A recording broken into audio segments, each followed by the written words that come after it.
Hello everyone, I'm Kritika Aswani here in New York City at the NYU Kimmel Center, where Indo-American Arts Council organized their literary festival.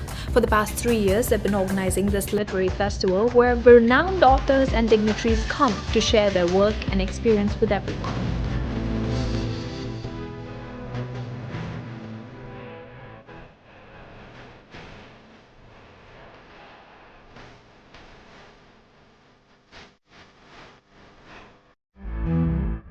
The opening session took place with Dr. Shashi Tharoor and Somani Sengupta and was moderated by Suketu Mehta. It was on the topic of India Today, India Tomorrow. Let's take a look. So ladies and gentlemen, please welcome Dr. Shashi Tharoor, Suketu Mehta and Somani Sengupta. The problem with writing about India is that everything you can say about India is true and false simultaneously. Yes, it's a country with terrible religious violence. But until recently, this democracy, which is 82% Hindu, was being led by a Sikh Prime Minister, a female president, a Muslim Chief Justice, and an Italian Catholic widow who was head of the governing coalition.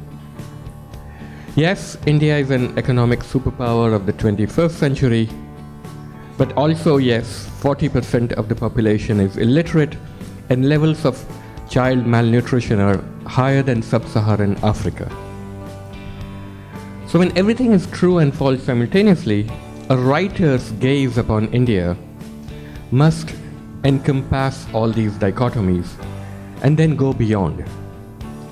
So today we're fortunate to have with us two amazingly gifted writers who've experienced the dichotomies, not just within India, but the dichotomies of living in two worlds, India and America, and gone beyond.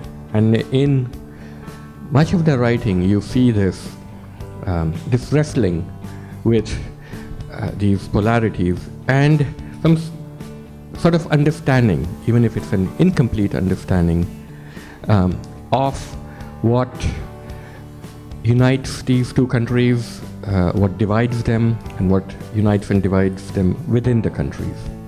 I'll ask you, Somani, in your own work, in your marvelous book, and in the work that you've done with the New York Times as Delhi Bureau Chief and now as UN Bureau Chief. You were born in India, but you came here when you were a child. How do you deal with these dichotomies in your work? Yeah, thank you for that. I was born in India. I'm a daughter of India, and I left just a few days after my 8th birthday. And in fact, the book opens with that. And we moved every year. My parents decided they wanted to live in a different apartment, a different city, a different country. So we moved every year until I got to high school. I think that the toing and froing made me, in part, very comfortable with toing and froing and belonging here and belonging nowhere and knocking on people's doors and stepping into other people's shoes. And in some ways, there's a direct connection between that experience and becoming a journalist, because I see my role as a journalist to step into other people's shoes, to inhabit other people's lives, even if very, very briefly. So I wanted to just read, maybe just to give a little flavor of the book, a paragraph that tells you a little bit about this. There are two kinds of people in my family. Those who, having been uprooted early and often, choose to stay rooted, and those who keep uprooting. I belong to the second category.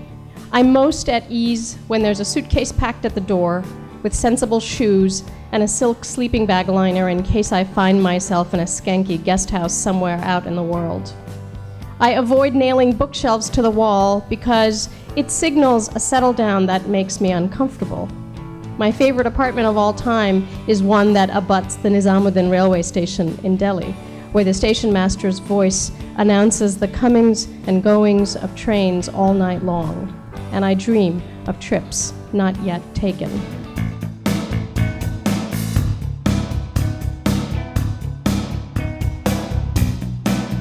Though I wasn't born in India, and I grew up there from the age of 2.5 to about 19.5, and then didn't live there again till my 50s. Except for the annual visits home, I really hadn't experienced the process of growing up in India. And yet, when it came time to decide what to do with my post-UN life, I didn't hesitate very long to make my home where the mirror told me I belonged. I don't consider myself divided at all. Even when I was in America, I was not here as an immigrant. I was working for the United Nations. This is where they happened to have posted me, and I took my identity and my passport with me, as it were, into life in New York. Just as if Jesse Helms had had his way and we'd been relocated to Timbuktu, I wouldn't have become Malian either. I mean, I was Indian wherever I was. And so to that degree, I've never had any doubt as to that sense of identity. Like so many, I'd say I'm comfortable anywhere, partly because I've been to so many places, lived in so many, and traveled so extensively, and indeed I still do. But, when push comes to shove, as it were, it's India that I hark back to. So many. In your book, you point out that it's this marvelous book about young India, and you say more than 300 million Indians are under the age of 15, making India home to more children than any other country in history. India is going to be the biggest country in the world. Will be bigger than China by 2022. So every year, India has got to create 10 million new jobs for all these people coming out, at least. And related to this issue, you also point out that for every 1,000 boys in India, there are only 919 girls. There's a huge gender imbalance. So, how do you think, since we're speaking about India tomorrow, this is India tomorrow, how will the country deal with all these kids coming up and wanting a job? Look, I think it's an extraordinary moment for India, precisely because it's going through this enormous youth bulge. Every month, 1 million Indians turn 18. Every month. Not just this year, next year, but for the next several years. 1 million Indians coming of age, joining the labor force, getting registered to vote, many of them embracing the internet for the first time, falling in love, speaking out. Just this tremendous energy of the young was something I was struck by almost instantly. You can sort of feel it, smell it. It also didn't help, as I've mentioned to you, Suketa, that everywhere I went, whether it was the nail salon or the neighborhood kirana store, I would be referred to as auntie. I would walk in and my jaw would drop. I would get very offended. I am not your auntie, but of course, by Indian standards, I am very much an auntie. So I do think it's a transformative moment, not just for India, but with real consequences for the rest of us, which is precisely why I think it matters that the rest of the world really understand what's going on in India. Because on everything from reducing global poverty, creating jobs for this unenviable number, 10 to 17 million jobs have to be created every year.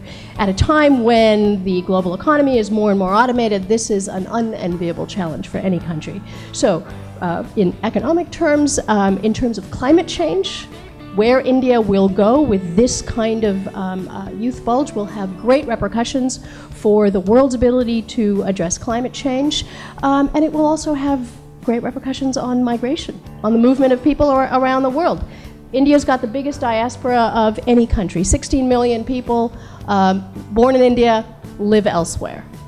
You and I are part of that diaspora. So I do think it's consequential for the rest of us, and it's an extremely consequential, pivotal moment for India. Between the ages of 10 and 24 among Indians, there are something like 15 million extra boys, young men, hungry, impatient, ambitious, all really good things, but not all of them positioned to realize those ambitions. And so this book is about an aspirational generation, and I say in the book that aspiration is like water.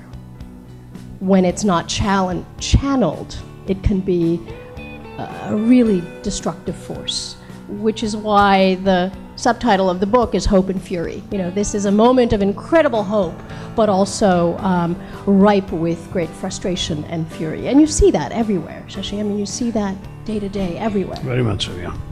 I mean, the thing is that a couple of things you said. On the job front, the scale of the problem can also be understood by the fact that in the last 15 years, the best year for job creation in India in terms of official government figures, the so-called organized sector, was 2011, when we created 1.3 million jobs against the 10 million needed. In the last fiscal year, the Modi government created 130,000 jobs. That's a tenth of our best year, and this is probably our worst year in the last decade. So in terms of where these jobs are coming from, they're apparently not going to be in the organized sector very much. Of course, we hope those numbers will improve, but they're not going to get to that 10 million. So what you need clearly in India is an ecosystem in which people will be generating work for themselves.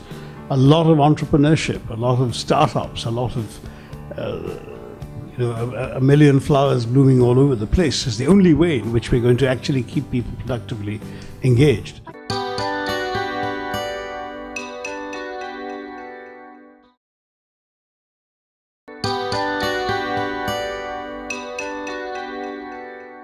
I don't think freedom of expression has ever been under greater threat in the country. Salman Rushdie rightly pointed out that India is experiencing a cultural emergency. Writers are being murdered for writing, they're being imprisoned. Students at universities like JNU are being attacked. Artists like M.F. Hussain, he couldn't go back to India and he had to die in exile. Mobs on social media who attack anyone who takes the least bit of exception to the government. The government passed a bill, Section 66A, which was a broadly worded provision regulating anyone using a computer or other electronic device. It prohibited content that was, quote, grossly offensive, had menacing character, or caused, quote, annoyance or inconvenience. If what you posted on social media annoyed someone, you could face 3 years of jail. And it wasn't an empty threat. In 2015, 4,154 new cases were filed and 3,137 people arrested under Section 66A before the Supreme Court, thank God, struck it down. The Constitution of India guarantees freedom of speech, but with a few exceptions. There are these riders on it, and these exceptions include, quote, the security of the state, friendly relations with foreign states, and public order, decency, or morality, which could really mean anything to anyone. So I'd like to get both of your opinions on this, what you sense is happening in the country. Shashi, you've got 4.1 million Twitter followers. And you certainly know. I think, but anyway. Well, who's counting? Little, At that point, you don't count. So what exactly is going on, and what can writers do about it? Actually, you know, what you said reminded me of that comment you made at the beginning of our session, when you said everything about India is both true and false at the same time. This is both true and false at the same time. Every example you gave is absolutely true, but the collective picture they portray is actually false.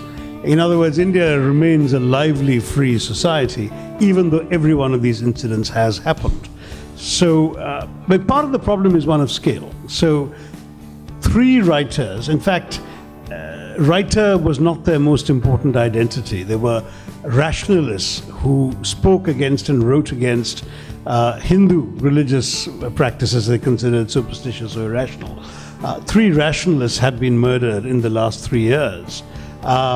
But in a population of 1.2 billion people, do you necessarily assume that means that every rationalist in India has to fear for his life? Not necessarily. There may have been very specific circumstances in those individual cases. A completely innocent Muslim man was lynched by a frenzied mob on accusations of having slaughtered a cow, which some Hindus have started to convert into some sort of acid test of human decency. But that's again one person out of 160 million Muslims.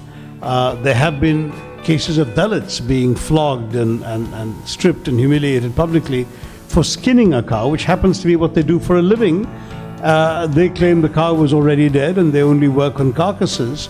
But the people who did this to them, fortunately somebody filmed this on a mobile phone. It went on YouTube, and of course there was a nationwide outcry, and these guys were arrested, the perpetrators, and the nation's eyes were trained on this horror and this atrocity, which in my view actually shows freedom of expression at work rather than as a threat to it, because freedom of expression was used to demonstrate to the nation the things that were going wrong.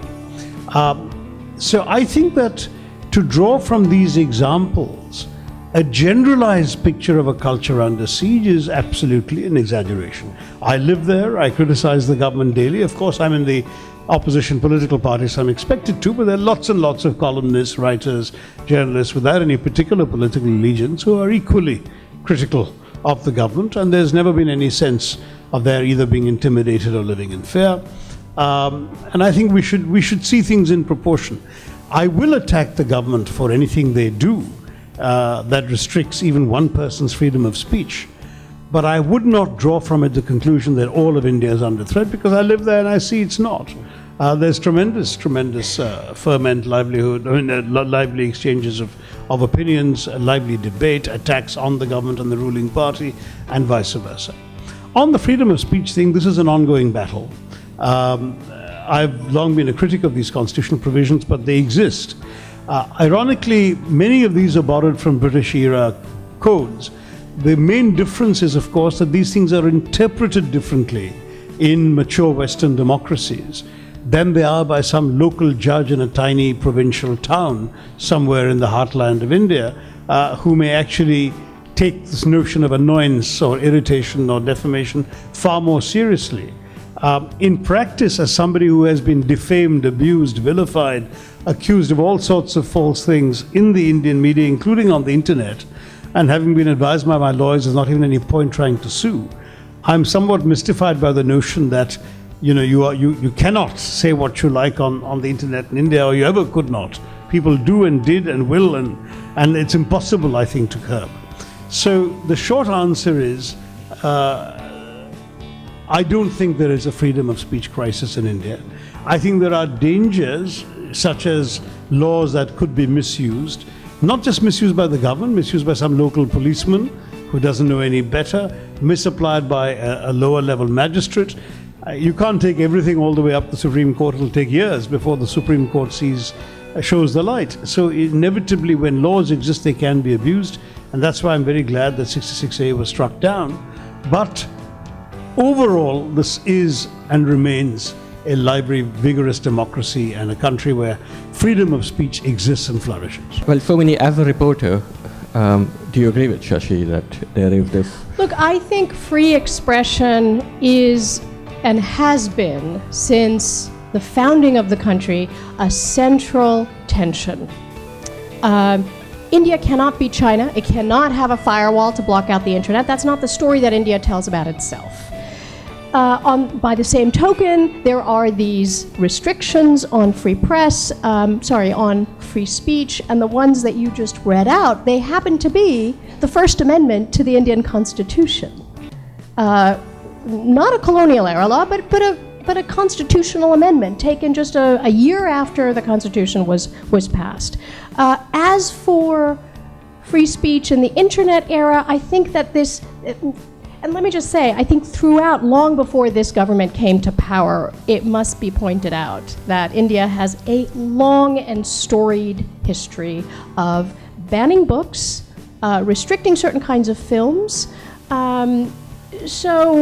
Not one particular government. It would not be accurate to tar one particular government with this. Having said that, there has been a noticeable uptick in attacks on speech, particularly in the internet age. Section 66A, the law that you were describing, that was struck down last March because, by the way, of a public interest litigation suit filed by a young lawyer who took this case to the Supreme Court. But I write about this. I write about this law and the arrests of 2 young women under this law a couple of years ago, and this law was put in place by the previous government, by the Congress-led coalition government. It was, and to Shashi's point, I think when those 2 women, there were 2 young college students, they made unwittingly a sort of political comment against the death of Bal Thackeray. The fact that the city had shut down, the city of Mumbai had shut down when Bal Thackeray's funeral procession was going on. And they were not only pounced upon on Facebook, but they were also arrested and charged with a criminal offense. This, to Shashi's point, infuriated young Indians. Yeah, it infuriated me as well. I assure you. That's why I said these things, when they exist on the books, they can be misunderstood, misapplied at a very low level.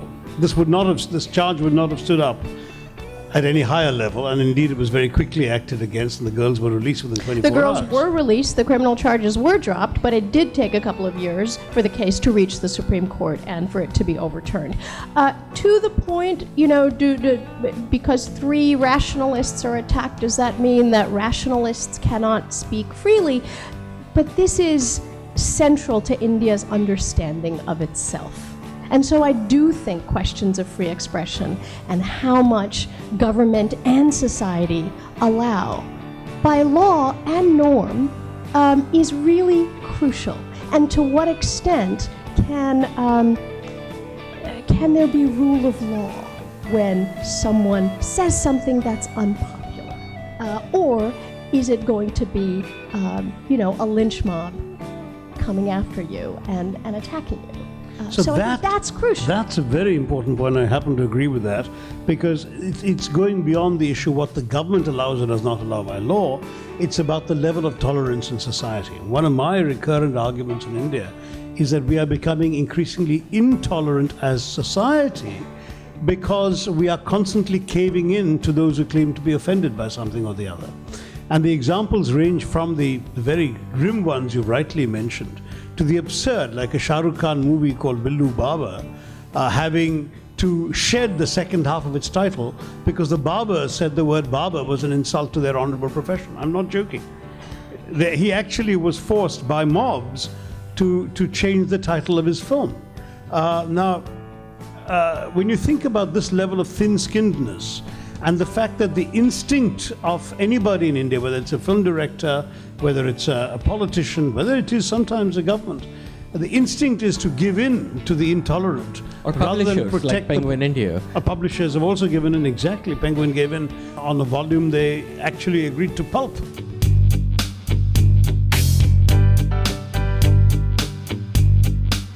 Thrilled that I could join this event with Suketu Mehta, who's a writer who I've admired for a very long time, and Shashi Tharoor, who's had such a stellar career, both as a career and a diplomat.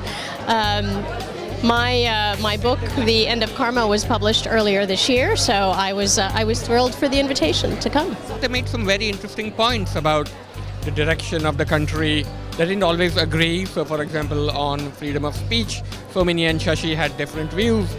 And so I'm glad they did, because that really is the essence of India. It's a country in which arguments are welcomed, and there are serious arguments about the country's future. And with this audience, which is mostly but not all Indian American, I think they really got a sense of what's happening in the country today.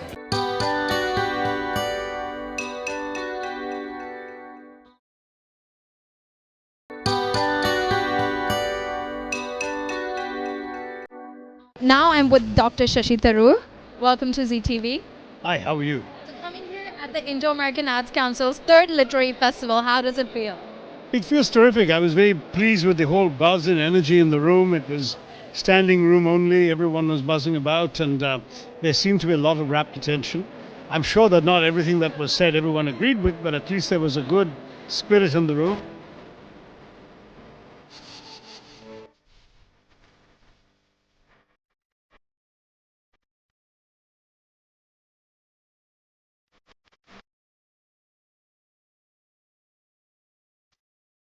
Welcome to this session of the Indo-American Literary Festival. I am Manpreet Someshwar, a writer, and I'll be in conversation with Neelima Dalmi Adhar, about her third book, The Secret Diary of Kasturba.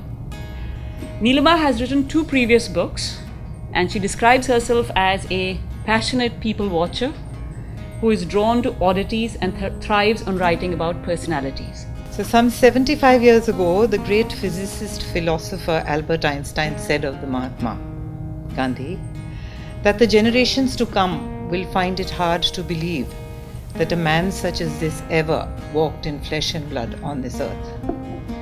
But Albert Einstein forgot that that glorious man who walked in flesh and blood on this earth did not walk alone.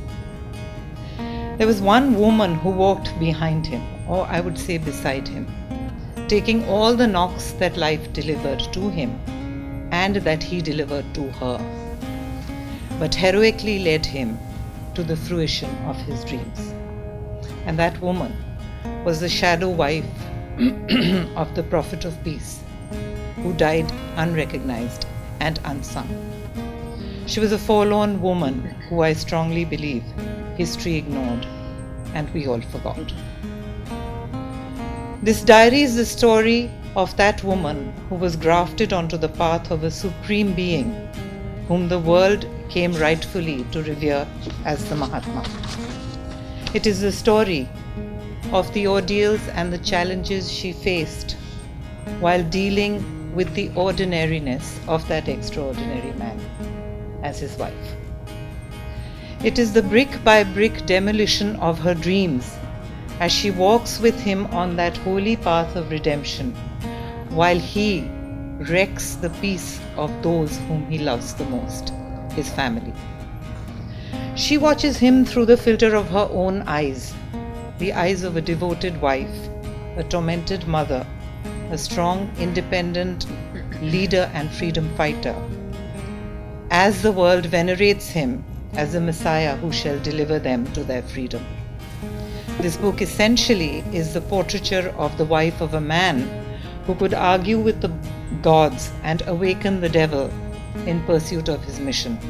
And yet for his wife and 4 sons, he was the sad epitome of the god who failed. There is very little that exists of Kasturba's records. We know that she married at an early age to Mohandas, and that she was illiterate, and indeed there is no sort of diary which exists, and yet you have dreamed it into being. So what was your motivation for doing this? I've always been a people watcher, and being a student of psychology, I was able to, if I may say so, get into the souls of other people's, body forms, if you want to say that, and to be able to imagine what their life must have been, or what they may have been going through my eyes. The idea of Kasturba came to me because I was looking for a figure to write about around the independence era, and I realized that there are reams and reams and reams about Gandhi, and everyone forgot about his wife.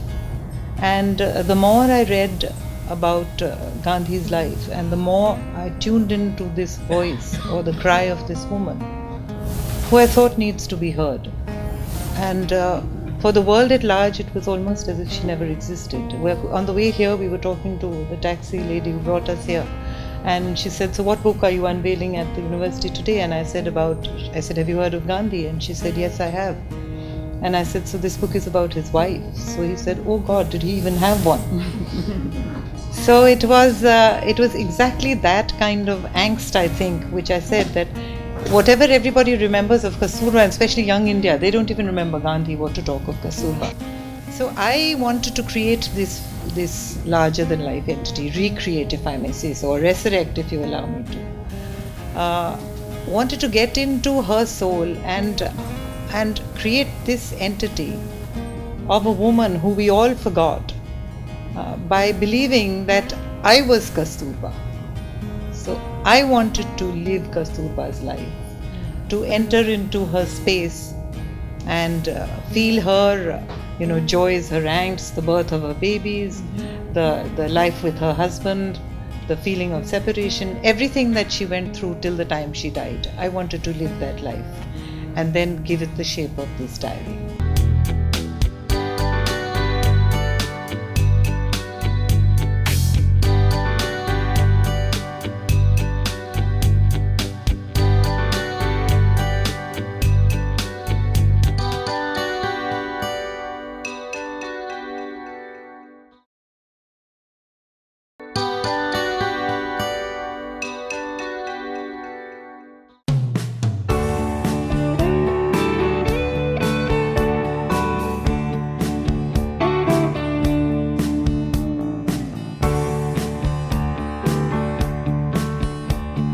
You've written a book about Shashi Kapoor. Talk to us about the book and what made you write a book about Shashi Kapoor, unlike Raj Kapoor or any other Kapoor.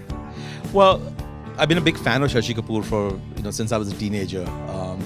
And when it came to writing a book, when you want to write a book, you want to write about somebody that not much has been written. There actually hasn't been a book on Shashi Kapoor.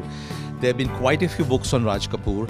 There was a book that came out on the Kapoor family, which had all the brothers and Prithviraj Kapoor also. But I also began to feel that Shashi Kapoor's been very unwell for a very long time. He's 78, but he's not well. He has dementia, and he hasn't been acting for a very long time. And I felt that people have forgotten Shashi Kapoor. Amitabh Bachchan, who started his career 10 years after him, still continues to act. And so even little kids in India know who Amitabh Bachchan is. But little kids in India do not know who Shashi Kapoor is. I had to remind my nephews that he is Ranbir Kapoor's granduncle. That's the only way they were able to, So yeah, it was one of those things where I felt like I had to write about because I'm a big fan, but I also wanted people to remember him and remember his films and watch his films again, because he made some tremendous contribution to cinema, and not just on Bollywood. He was India's first crossover filmmaker, actor. He produced some really remarkable films. He acted in films outside India for production companies outside India. That's a part of our heritage, our Indian cinema heritage, and people need to remember that.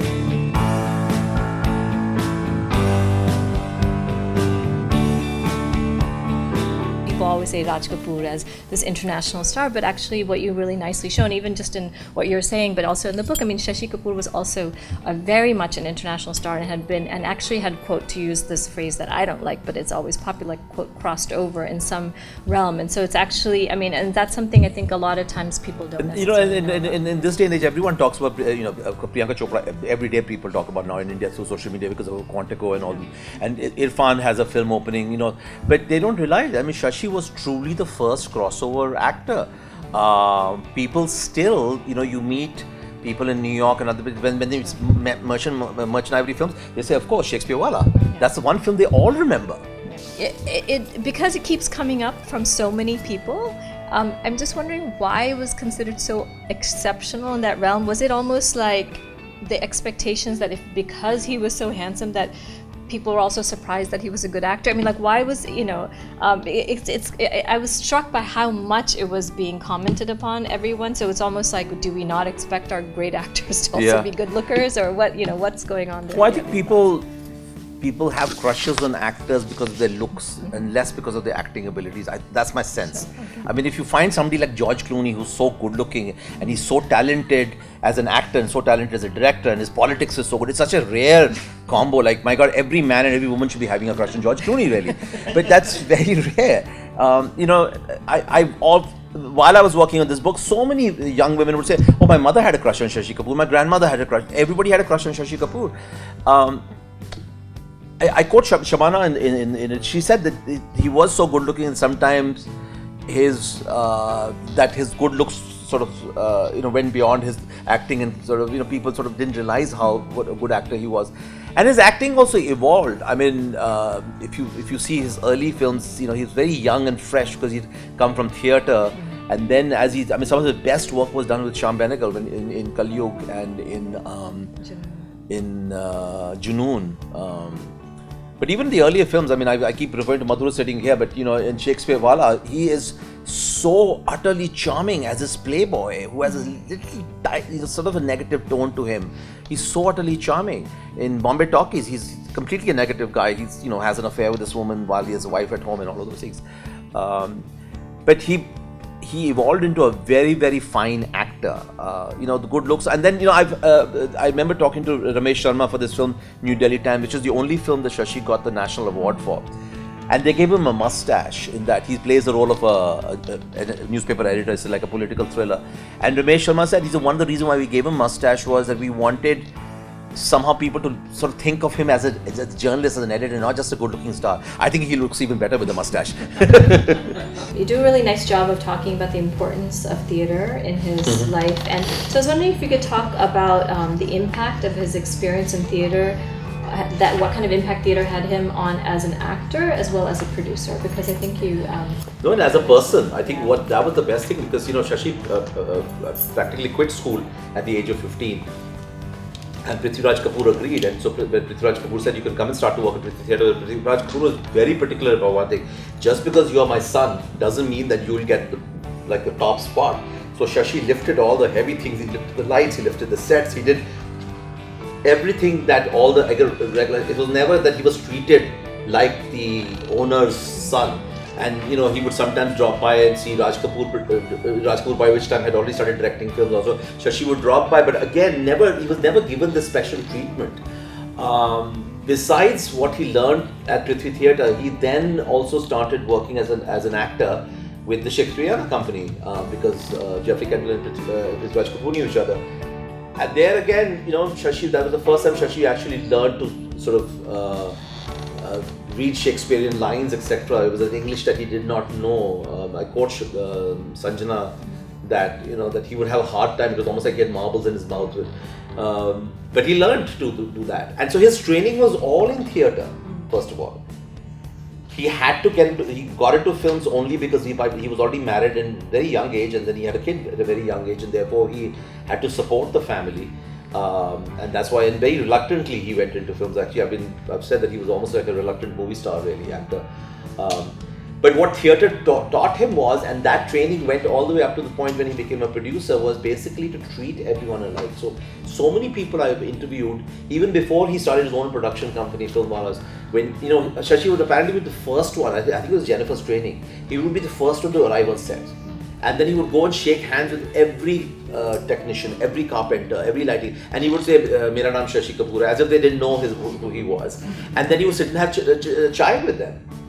Which, you know, in today's day and age, I don't think Salman Khan or Shah Rukh Khan would ever sort of like dare to get out of the vanity banner and deal with them. I mean, you know, I'm not saying they're not good human beings, but they just cannot. Compared to his elder brothers, Raj Kapoor and Shami Kapoor, Shashi Kapoor hasn't been written about or celebrated in the same fashion by the Indian media, or even I think the current generation of filmmakers and actors, when, you know, people kind of go on about who they've been inspired by and, you know, who are the stalwarts. His name doesn't always pop up in that kind of list, and I was wondering if that was part of your motivation, was to kind of highlight his career, and he has a very interesting career, and his contributions. I was very clear about what I wanted to do. So this is not a full-fledged biography. As a biography, I mean, first of all, I could have written much more in details about his childhood, his school days. I do refer to all of that. It's like a filmic biography. Yes, I wanted people to appreciate his film. What I felt was what was not being covered is people had forgotten his film. When I mentioned, even during the last year when I was writing the book, I would mention Shashi Kapoor, all people would remember as Devar. First thing people would say is Devar, and then they would say, but Amitabh Bachchan was so much better than him. And which was, you know, finally I had to respond to that in the book. Sure. Because then I talked to people, I responded to that, because Amitabh Bachchan would not have been so good, so showy, if you didn't have a controlled Shashi sort of countering him. Sure. They worked very well together as the two characters. And Javed Akhtar also, I've read, talks a lot about how he wrote the script, when they were writing the script. When they gave Shashi the line, "Mere paas maa hai," it was very clearly done in such a way that Amitabh had this long speech and did this. So they were balancing each other. But people forget, because somebody who has a showy performance, that's what they remember. And my sense is that kind of a understanding of older films, that kind of understanding of older actors, that's missing in the conversation. There are a lot of biographies that are coming out now. There's actually a biography of Shami Kapoor that came out just a few months before. Shatrughan Sinha, there's a gossipy biography of Rekha that's just come out. It's doing huge business. some people try to tell me that, Shashi's life had some gossip or relationship. I don't know. I don't want to hear about it. I don't want to write about it. And what's the point? The man is so old, and why not we celebrate someone for this wealth of this treasure that he's going to leave behind, and watch it and appreciate him for what he was as a human being. So today we spoke about Shashi Kapoor, and you've done your debut movie with him. Talk to us a little bit about working with him, and now this book has come out on Shashi Kapoor and his life. What do you have to say about that? Well, I'm so happy that it has come out, because Shashi has always been such an adorable human being since the first time I met him. And I met him when we were doing Shakespeare Wala. And the thing is that I met him, and I met his wife, and I met his kids all at the same time, and they were such a lovely, generous kind of family, and I think it came from both of them, from Shashi and Jennifer, a kind of kindness, a kind of intelligence, a kind of modernness, which wasn't always there in the Hindi film industry. And now we have a book written by Asim on Shashi Kapoor. So what do you have to say about I haven't read it. He talked to me about it before he started writing it, but I can't wait to go home and read it. Thank you so much. Thank you so much.